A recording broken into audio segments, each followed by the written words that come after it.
Welcome back to Brand News this week. We've got two articles to cover off, some pretty exciting ones, one around YouTube and one on Meta. I love the news about YouTube. Yeah, it's very exciting. Very much one of my, well, definitely my favorite platform in terms of entertainment. And I think that the numbers that we're seeing here is definitely speaks for that is becoming a very common thought around the world. A little bit of self-validation that I'm not weird for watching YouTube. So, 100%. Well, let's get into it. So our first article is on Mashable, and it is global news for YouTube. And we have had a few YouTube articles recently, but they are doing so well in their viewership and their engagement. So this one is YouTube bests Netflix, Disney Plus as the top streamer of 2023. The watch time for creators like Mr. Beast rival that of Netflix's original content. So how is this news? Everyone would sort of expect that, well, I'm sure a lot more people visit YouTube than watch Netflix. But why this is important is because it's on TV screens. Yeah. So it's on the YouTube app in lounge rooms, not just on the phone or on a laptop. Yeah, which is just such a powerful stat for advertisers. Yeah. Because it means that you don't need to spend the big dollars that you used to have to spend with the networks to get your advertising on big screens in people's homes. Yeah. Data, it's from Nielsen, that as of today, YouTube has been the top streaming platform by watch time for a full year. So globally, viewers watch an average of more than 1 billion hours of YouTube content on their TVs every day, which is boggling. That includes not only long-form YouTube content, but included in the large format TV screen viewership they're talking about is the shorts as well, which has had 100% increase year on year in its views. So that's watching shorts on TV. Yeah. I find it weird watching it on there. I don't know about you, but I feel like just the format of having it, it's portrait video, right? But you're watching it on a landscape TV. Yeah, it does looks weird. It does feel inappropriate. It doesn't seem natural. But somehow in a blog post, YouTube shared that views of shorts on connected TVs grew more than 100% from January to September 23. I had to read it again because I was like, are they really watching shorts on the big screen TV? But that's on connected TVs. Yeah. I remember when they started polluting my subscribers list with all these shorts, and now our Digital Horizons content is constantly on my feed. But I'm watching more of it now. I guess it's while I'm picking the next thing to watch, I do chuck it on and just watch one of them. So I guess if I'm doing it a little bit more than I used to, then I'm sure others are as well. I think as it's being recommended as well. Like, I mean, you might watch creators or content from specific channels, and if they are releasing shorts, that's different content to it. Like, why not? I mean, you want to get on there. I never actually pick up the YouTube app to watch shorts on my phone, so it is probably the only time I see shorts anyway. Yeah. Going back to the thing you said earlier about what this means for advertisers is it's just proof that you can be on the big screen and pay normal budget for this via YouTube ads instead of paying for free to air or, Netflix advertising rates for some of these large advertisers is hugely expensive and it's not even available to the standard advertisers. It's completely cost prohibitive. From average small. Well, most businesses aren't going to be advertising on the big networks. So, but YouTube's so accessible. Like you could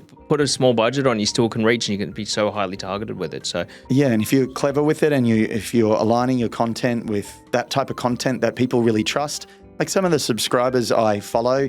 Look, it's weird sort of car restoration videos, but I've been following them for like 7 years. Yeah. If I see content that they're either advertising and in-video stuff or it's the ad before and after, I mean, I've got YouTube Premium, so... I got rid of that. I love it. Because I like the ads. And so but I'm getting the same ads over and over, which I'm getting annoyed at. So, but it just shows how much...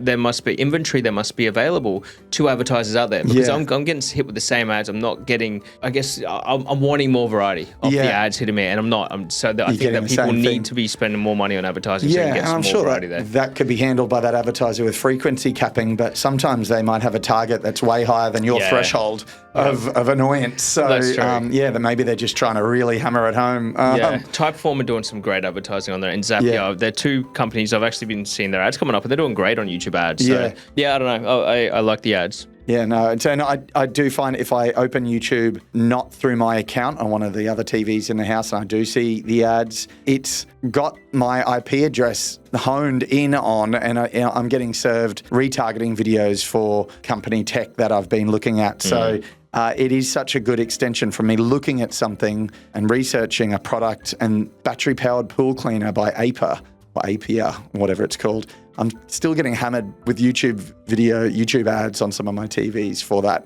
even though I just looked at it once. So I think it's a great platform for it, and it's the proof that the audiences are there and that you can get that big screen quality content in your ads. It's in this data. So let's see more and more YouTube advertising on media plans. I love it. So I guess the next thing on the back of that for our next piece of kind of news is that YouTube Shorts are going to be extending the limit for the Shorts video up to 3 minutes. That's right. Yeah. And I think for us, that's really exciting. You know, we cut our Shorts to a certain size. And I think it does work having them short and snappy and succinct. You get a watch all the way through, but it also opens up a bit more of a comparison to the likes of TikTok, where you can have a full story, not just a snippet told in your YouTube Shorts. Yeah, and I didn't realize this. One of my team just told me about this today, but TikTok is now up to 30 minutes. Yeah, so there are actually brands now doing episodic content like you'd watch on TV on TikTok. So that will go for a full 15, 20 minute like episode. Yeah. And people sit there and watch the same thing over, which got me thinking that how important, and we're so far off track from what we started, right, this conversation, but how important it is for getting that hook right on your initial piece of content. Could you imagine that you've created a 30-minute piece of content for TikTok, and like I see my team scrolling on TikTok and they're flicking so fast that if you don't capture their attention within the first few seconds, it's gone. Yeah. So imagine spending 30 minutes creating some content, you've got a shit hook, and then no one ever watches it. Yeah, I know how it feels. We've done it many times. We've done it a few times. But yeah, if you're used to that sugar hit on TikTok, and then you're trying that YouTube length approach. Yeah. And it might be TikTok's attempt to try to eat some of YouTube's 100%, but without the thumbnail. Like YouTube, you've got the thumbnail, you've got it all there in front of you, going decision. Oh, cool, that sounds interesting, I want to watch it. But TikTok, you're just like, all right, you can catch my attention. Now I'm in a 28-minute sort of run through. They did incentivize TikTok, that is, they did incentivize creators to create more over a minute long videos. They had a reward program for high quality original content that is over a minute long, using an optimized rewards formula focused on 4 metrics: originality, play duration, search value, and audience engagement. So they're really making a play for that longer form content and releasing it to creators to say, make longer content, and then they're getting higher revenues for it if it works. But are they getting rid of it? TikTok's not paying people though, right? Like YouTube's got the revenue-based revenue model. I don't think TikTok's paying anyone, are they? TikTok is paying creators, and they're getting, but it's to nothing like the value that you get for 1 million views on YouTube. Okay. If you've got a monetized account, but there is a TikTok creators platform where you can get paid, but I think at the moment it's a little bit of a joke when people sort of see, I got 14 million views and I got $4.80. Okay. So it's not as much of a standard, but I think that they are doing now a thing where it's going to be affiliate commissions where you can set up stuff. So if you're advertising things and people click or whatever, or you're on the link, then you're able to get a commission from the thing that you've sent. I think we've hit like 5 pieces of brand news in this one going, because that's the TikTok store that's coming early to Australia, but it's already in the US, right? Yeah. Everyone else has it, but we're last. So, a lot covered in that one piece of YouTube news. But they're excited for that, so we're going to start putting up some of these our content in the longer form, and I guess it'll be interesting to see what kind of reach and how that changes engagement within this sort of new longer shorts style content. Yeah, that format. So we'll be able to test it and see how it goes here as well. Our second article for brand news is around Meta. New Facebook and Instagram AI tools embrace video. So this is on eMarketer. This is a nice and welcome addition to the advertising tools to help make our ads better. Yeah. Do you want to take us through what they've done? Well, I haven't got the article in front of me, so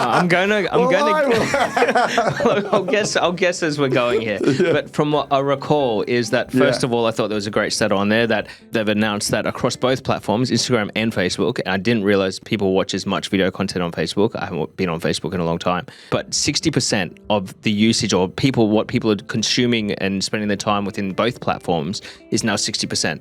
Which is a huge number. Yeah. And I mean, it's why they're continually innovating and making it much more video first. But 60% of people are spending time watching video content on the platforms. Now, back to the point of the article, remembering that it was that they're introducing more tools for people to be able to create video content. Because obviously everyone's watching video content, they want everybody's who don't have the ability to film content at scale to be able to take advantage of this. So you can upload photos, and which is going to automatically turn it into a video. Be interesting to see how that works. Yep. But then also cropping and changing dimension stuff. So if you upload, say, a portrait video, it's going to automatically try and turn it into a portrait video for your other sizes and stuff. You create those pixels that weren't already there to give you more ad formats to work with. Yes.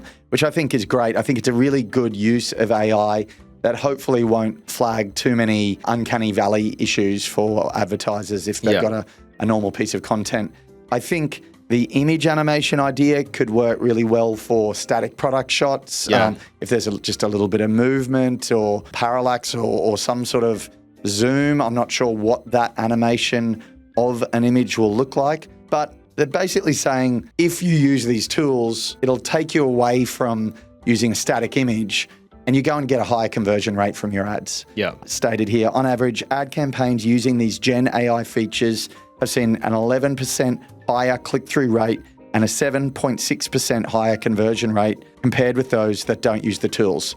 So there's a bit of a hint for one that we can pop into our levers series in the next couple of weeks as well. 100%. Yeah, look, I can't wait to start trialing out these tools. I mean, being able to implement more video content, especially for our clients who have got limited capabilities of creating content on their own or that want to create more at scale, I feel we'll be testing these out very quickly. Yeah, absolutely.